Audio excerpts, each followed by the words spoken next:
Hey guys, in this episode of Book Beats, we take it a little bit creepy and back to some historical times. We're starting out in 1871, just shortly after the Civil War and all the things that you're reading about in history. And in this one, we're reading One Came Home, A Sister Lost, A Body Found, The Truth Buried by Amy Timberlake. And it says on the back, in the town of Placid, Wisconsin, Georgie Burkhart is known for two things: her uncanny aim with the rifle and her habit of speaking her mind plainly. But when Georgie blurts out something she shouldn't, her older sister Agatha flees, running off with a pack of pigeoneers, trailing the passenger pigeon migration. And when the sheriff returns to town with an unidentifiable body wearing Agatha's green ball gown, everyone assumes the worst, except for Georgie.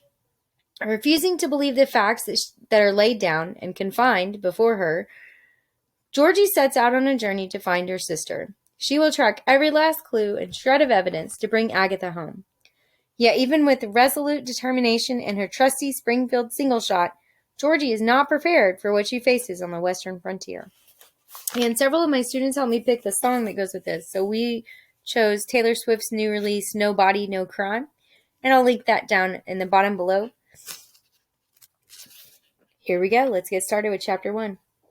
So it comes to this, I remember thinking on Wednesday, June 7th, 1871. The date sticks in my mind because it was the day of my sister's first funeral, and I knew it wasn't her last, which is why I left. And that's the long and the short of it. But surely, you'd rather hear the long than the short. At the moment of the above thought, I stood wedged between Ma and Grandfather Bolt. Ma seemed a statue in black, except for the movement of her thumb and forefinger over a scrap of blue-green fabric. Grandfather Bolt sighed, adjusting his hands on the hat he held in front of his belly. Seeing the Reverend on the other side of that 6-foot hole reminded me that I was Sister of the Deceased, a fancy title for someone who stands quietly, holds her tongue, and maintains a mournful attitude. But I could barely stay still. I was not in this situation by choice, and wore a borrowed black dress to boot.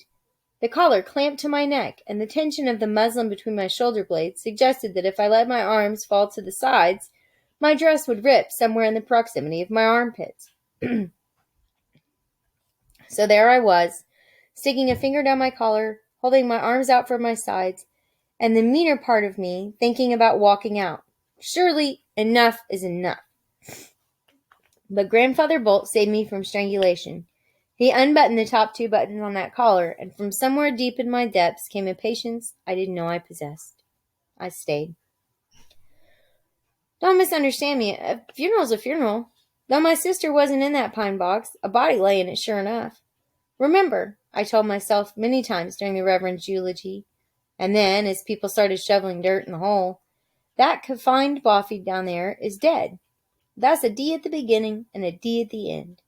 There's no forward or backward from dead, and no breath either. Dead stops a person cold. It does not make that body your sister, but it is sad, sad news. The way I'd figure it, I'd survive this funeral, and then I was free to go. My sister, Agatha Burkhart, had run off with pigeoneers. 2 men and 1 woman in a forlorn-looking buckboard. Sheriff McCabe went after those pigeon hunters, following them all the way to Dog Hollow.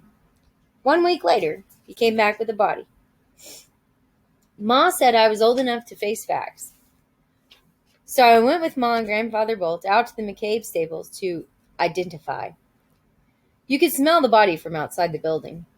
Inside, dust hung in a twist of sunlight, an old mare stamped in a far stall, and a pine box lay on a roughly hewn table. Grandfather Bolt walked straight up to that box and slid the lid right off. I do not want to talk about what I saw, but if you're to understand the rest, here's what you need to know. There wasn't a lot of body left. The sheriff said it had been exposed to animals. There wasn't a face. There wasn't a left or a right hand. The body was wrapped in fabric from Agatha's blue-green ball gown. There was a clump of auburn hair. I started to shake. I still have nightmares. That body was in an advanced state of decomposition. But I am glad I looked. I know what I saw. I also know what I didn't see. Grandfather Bolt put his hand to his mouth and turned away. Ma stood there, taking it all in, pausing for what seemed like months. Then she asked Sheriff McCabe for his knife. When he didn't give it to her, she laid her eyes on him. They stared at each other for a long time, and then he pulled it from its sheath. It was a big knife, the kind of knife with a sharp, upturned point. Ma took it, reached into that pine box, and sawed a hunk of something off. I inhaled sharply, not knowing what she was doing. Then her hands reappeared. The right held the knife, and the left a fistful of blue-green cloth. I saw pleats.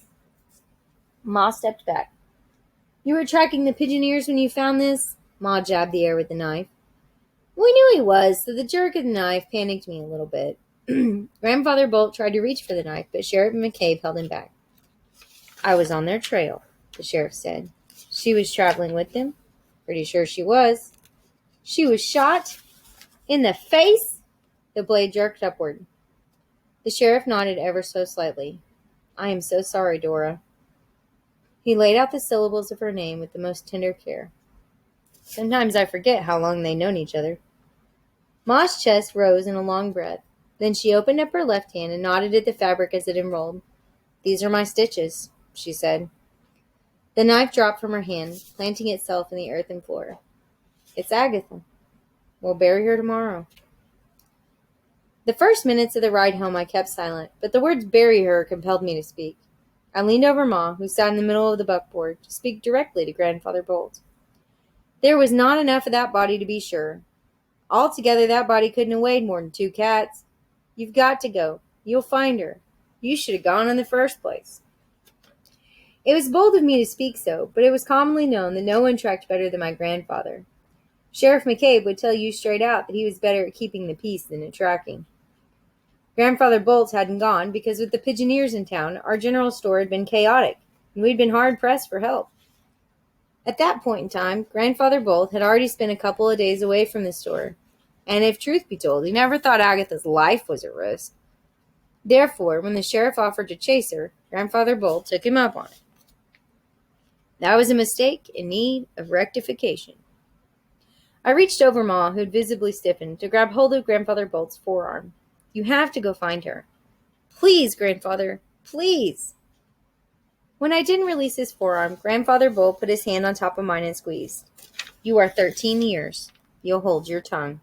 He pointed at me. We are blessed to have a body at all. Now we are done talking about this. You shut your mouth or you walk home. He then looked forward and flicked the reins. I sat back in a state of shock. How could Grandfather Bolt be satisfied with what we'd seen in that pine box? I understood about Ma. When Pa left in search of Colorado gold, he wrote 2 letters.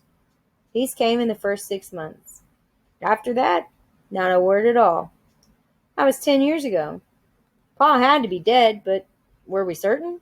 No. Ma never did put on mourning black. It was only in that last year that Mom had removed her wedding band. So for Ma to have parts of a body wrapped in blue-green cloth containing her stitches?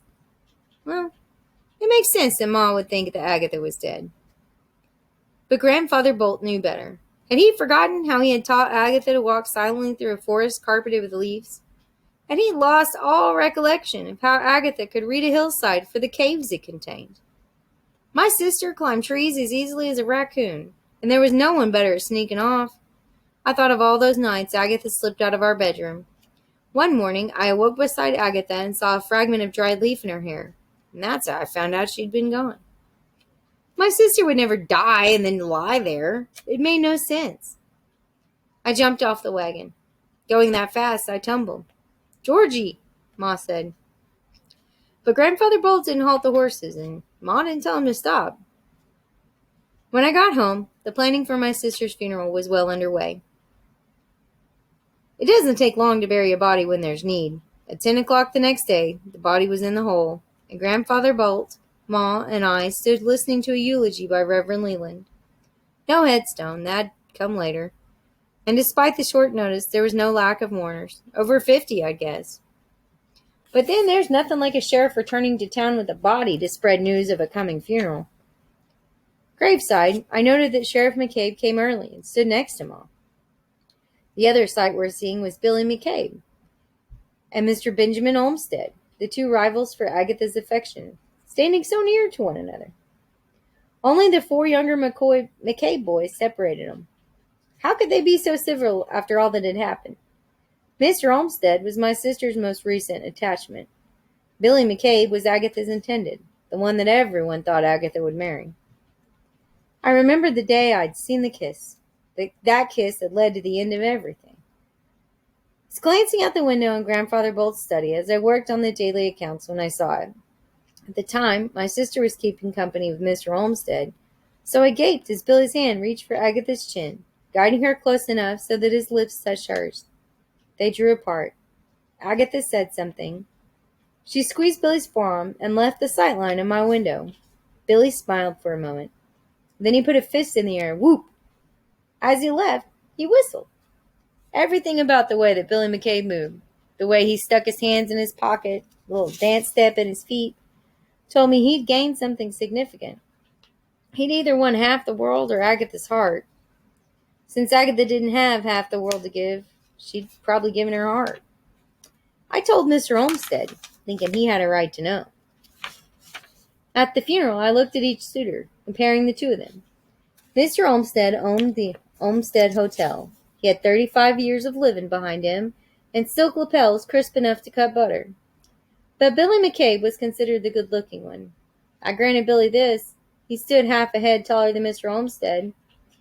As he'd aged into his 19 years, his chest and arms thickened so much I couldn't call him Beanstalk anymore, and his hair had changed from corn silk white to the color of wet sand. But those characteristics didn't seem enough to warrant the way his grin caused chaos with every idiot girl I'd ever known. Today, tears ran down Billy's face. What I wanted to know was this. Did he grieve because my sister was dead? Or did he grieve because something he'd been promised could no longer occur? He had walked off whistling. Polly Barfod, a girl with thick blonde braids wrapped around her head, kept her place beside Billy. She was determined to marry him then. People described her as sturdy. I stared at her ankles, noted the way the laces stretched tight between shoe leather that did not touch, and thought of the way tree trunks came straight up out the ground. But who cared? This entire funeral was lunacy. Within a period of 2 weeks, Agatha had run off, a body was found, and a funeral was held. Does this strike you as reasonable? I refuse to believe it. I tried to calm myself by focusing my eyes and my thoughts on the Wisconsin River, a ribbon of which was visible through beyond Revel and Leveland. I noted the location of all that I knew to be there, the sandstone that lined the banks and piled yellow, tan, and red, like giant pancake stacks, the cave that summer visitors carved their names into, the teapot islands with pine tree lids, and the spires that balanced rocks at their points. Reverend Leland paused from his sermonizing to read a psalm. The heavens declare the glory of God, and the firmament showeth his handiwork. Day unto day uttereth speech, and night unto night showeth knowledge. There is no speech nor language where their voice is not heard. Psalm 19. My sister's favorite. Reading it was going one too far given the circumstances. To the psalm's meter, I kicked a trough in the dirt. Finally, Reverend Leland stopped his eulogy. Men returned their hats to their heads, and the shoveling began.